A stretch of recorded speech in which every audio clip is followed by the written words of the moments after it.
Hello friends, welcome back to my YouTube channel Study Career Point. I hope you all are doing well. So start करते हैं हमारी आज की class के साथ। तो देखिए ज्योग्राफी की क्लास आप लोगों की चल रही है जिसमें हम लोग 7th क्लास स्टार्ट हो चुकी है, जिसका सेकंड चैप्टर हम लोग आज की क्लास में करेंगे, हमारी पृथ्वी के अंदर। तो देखिए ये भी आप लोगों का काफ़ी इंपॉर्टेंट टॉपिक है क्योंकि पृथ्वी के अंदर जो जो आप लोगों की आंतरिक भाग होते हैं, उसके हिस्से होते हैं, वहाँ से आप लोगों का क्वेश्चन पूछा जाता है। ठीक है, तो ये भी आप लोगों का इंपॉर्टेंट हो जाता है। तो इसीलिए छोटी सी क्लास है, आप लोगों की ज़्यादा बड़ा नहीं है चैप्टर, क्योंकि देखिए पीपीटी आप लोगों को इस तरीके से यहाँ पर प्रोवाइड कराई जा रही है जो आप लोगों के एग्जाम के पॉइंट ऑफ व्यू से बहुत ज़्यादा इंपॉर्टेंट है। ठीक है, एक्स्ट्रा कोई भी चीज़ आप लोगों को नहीं कराई जा रही है। तो शुरुआत करते हैं हमारी आज की क्लास के साथ। तो देखिए यहाँ पर जो पहला पॉइंट दिया गया है, हमारी पृथ्वी के अंदर। तो देखिए पृथ्वी के अंदर हमारी पृथ्वी एक गतिशील ग्रह है। ठीक है, हमारी पृथ्वी क्या है? एक गतिशील ग्रह है। इसके अंदर और बाहर निरंतर परिवर्तन होता रहता है। पृथ्वी का आंतरिक भाग देखिए, पृथ्वी के अंदर के हिस्से को 3 भागों में बांटा गया है। कौन कौन से? भूपर्पटी, मेंटल और क्रोड। तो देखिए ये 3 भाग हैं जो कि आप लोगों के पृथ्वी के आंतरिक भाग है। एक एक करके तीनों को देखते हैं। तो देखिए ये आप लोगों का इस तरीके से शो होता है, ये आंतरिक क्रोड होती है आप लोगों की। इसके बाद देखिए आप लोगों का क्या आता है, ये आप लोगों की मेंटल आती है, और लास्ट में आप लोगों की आती है भूपर्पटी। ठीक है, नेक्स्ट देखिएगा यहाँ पर। देखिए सबसे पहले यहाँ पर हम लोग बात करते हैं भूपर्पटी को लेकर के। तो भूपर्पटी क्या है? तो देखिए पृथ्वी के ऊपरी परत को हम भूपर्पटी कहते हैं। यह सबसे पतली परत होती है जो महाद्वीपों में करीब 35 किलोमीटर और समुद्र के तल में सिर्फ 5 किलोमीटर तक है। ठीक है, ये सिलिका और एल्यूमिना जैसी खनिजों से बनी है, और इसे सियाल मतलब सी मतलब सिलिका और एल मतलब एल्यूमिना।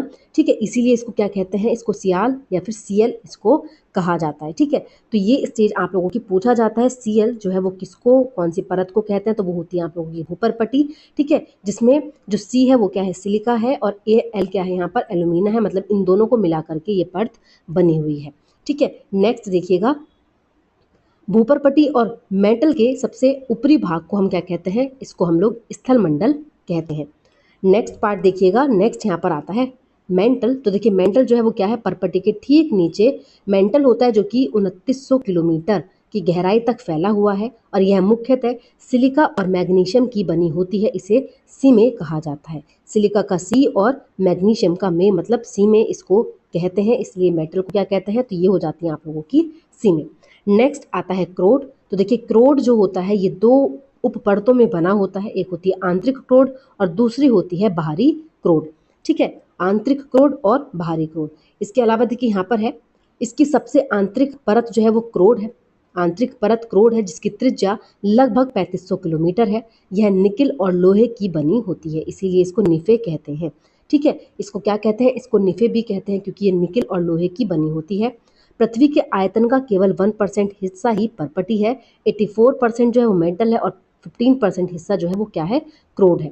पृथ्वी की त्रिज्या जो है वो आप लोगों की 6371 किलोमीटर है। ठीक है, तो ये आप लोगों को याद रखना है। नेक्स्ट बात करते हैं, देखिए यहाँ पर शेल काफ़ी इंपॉर्टेंट है क्योंकि यहाँ से भी आप लोगों का मल्टीपल टाइम क्वेश्चन आता है।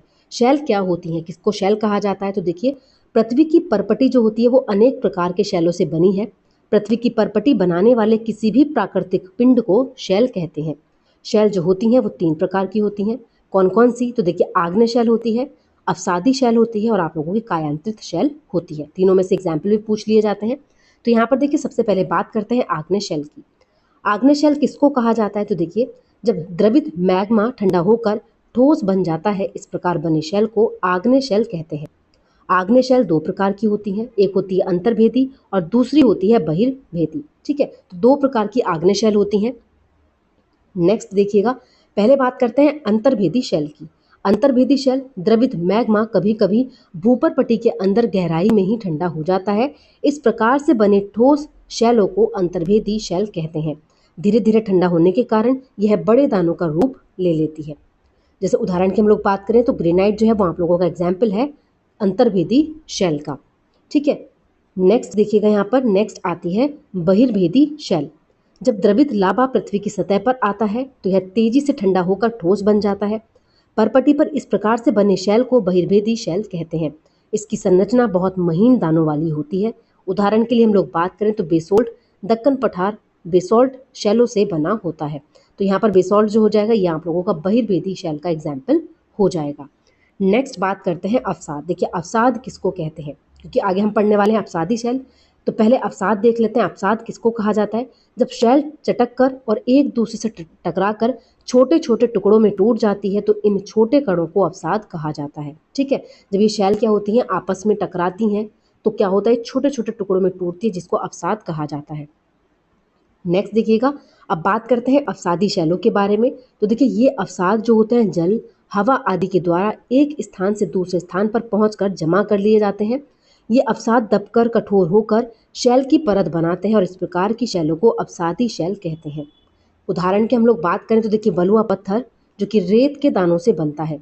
दिल्ली का लाल किला बलुआ पत्थर से बना है। ठीक है, तो एग्जाम्पल भी पूछा गया है, लाल किला जो है वो बलुआ पत्थर से। बलुआ पत्थर जो है किसका एग्जाम्पल है, तो ये अवसादी शैल का। बेसॉल्ट और आप लोगों का उनकी बात करें ग्रेनाइट की, तो वो क्या हो जाएगा, वो आप लोगों का आग्नेय शैल का एग्जाम्पल हो जाएगा। नेक्स्ट बात करते हैं कायांतरित शैलों की। कायांतरित शैल किसको कहते हैं, तो देखिए आग्नेय और अवसादी शैल उच्च ताप और दाब के कारण कायांतरित शैल में परिवर्तित हो सकती हैं। उदाहरण के लिए बात करें तो देखिए चिकनी मिट्टी स्लेट में और चूना पत्थर संगमरमर में परिवर्तित हो जाता है।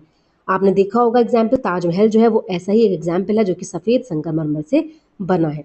तो ये क्वेश्चन भी आप लोगों का आया हुआ है कि ताजमहल जो है वो कौन सी कायांतरित शैल का एग्जाम्पल है, वो कौन सी शैल का एग्जाम्पल है। तो ये आप लोगों का परिवर्तित होता है किससे, संगमरमर बनता है चूना पत्थर से, जो कि किसका एग्जाम्पल है, जो कि कायांतरित शैल का एग्जाम्पल है। तो देखिए तीनों शैल यहाँ पर आप लोगों की कंप्लीट होती हैं। नेक्स्ट बात करते हैं यहाँ पर शैल चक्र की। ठीक है, अब देखिए उससे पहले हम लोग यहाँ पर जीवाश्म देख लेते हैं। जीवाश्म किसको कहते हैं, तो शैलों की परतों में दबे मृत पौधों और जंतुओं के अवशेषों को जीवाश्म कहा जाता है। बात करते हैं शैल चक्र की। शैल चक्र क्या होता है, तो देखिए पहले आग्नेय शैल बन रही हैं, उसके बाद अवसादी शैल बन रही हैं, उसके बाद आप लोगों का कायांतरित शैल बन रही हैं। तो ये जो प्रक्रम है ये आप लोगों का चलता रहता है, यही आप लोगों का शैल चक्र कहलाता है। लैंग्वेज में देखें तो देखिए जब एक शैल से दूसरे शैल में परिवर्तित होने की इस प्रक्रिया को शैल चक्र कहते हैं। सबसे पहले देखिए द्रवित मैग्मा ठंडा होकर ठोस आग्नेय शैल बन जाता है। ये आग्नेय शैल छोटे छोटे टुकड़ों में टूटकर एक स्थान से दूसरे स्थान पर स्थानांतरित होकर अवसादी शैल बन जाती हैं।